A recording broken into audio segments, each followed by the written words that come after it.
baga guyyaa sabaaf sablammootatiin isin ga'e. Alamete kallee torrotaan tokkee hoo. Yoo arma murte sibiilaan.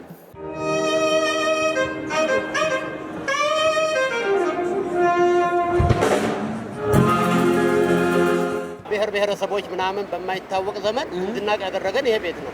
ወር ከለይሱን በረሳኒ ሴና በዳስ ወጀተን ሴናዳ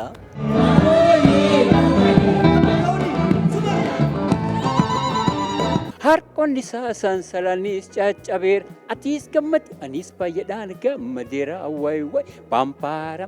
Gateetti isaarratti baatee siin ga'e. Raapparis turtan jechuudha. Wajji jirra boo. Hus Itoophiyaayinu nam Husaayinu hus Itoophiyaa kalligii dhahen roosaan. Dhuguma uummata biyya kanaa ibsaa gaafa jennu qorannaa barbaadan mallee. እዚህ ቤት ወደ 45 ዓመት ይሆናል ስመለከት።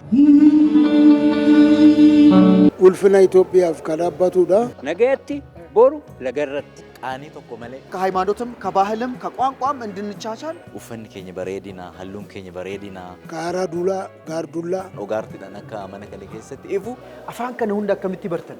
Egaa biheeretan biheeresabeetatiin. أتمنى لكم إن وصلنا 70 سنة biyya ibsu wajjin wal qabatee gaheen inni baate maali? Itoophiyaa keenyallee biyya alatti. Tokko keessan kana dhufanii keessattuu afaan Oromootiin. መጀመሪያ የሚጎዳው የሚለውን ሰውዬ ነው። Damoozaan duwwaa miti ka hojjedhu akkasumallee hojjedha. Addunyaan ajaa'ibsiifachaa jiru guddina Itoophiyaa. Oyyeehaa hirenja oyyeehaa hirenja oyyeehaa oyyaa oyyaa. Qayi bahar daalaak daseetitti baatii 4 taphanne. afaan, seexaa, seenaa, aadaa, duudhaa.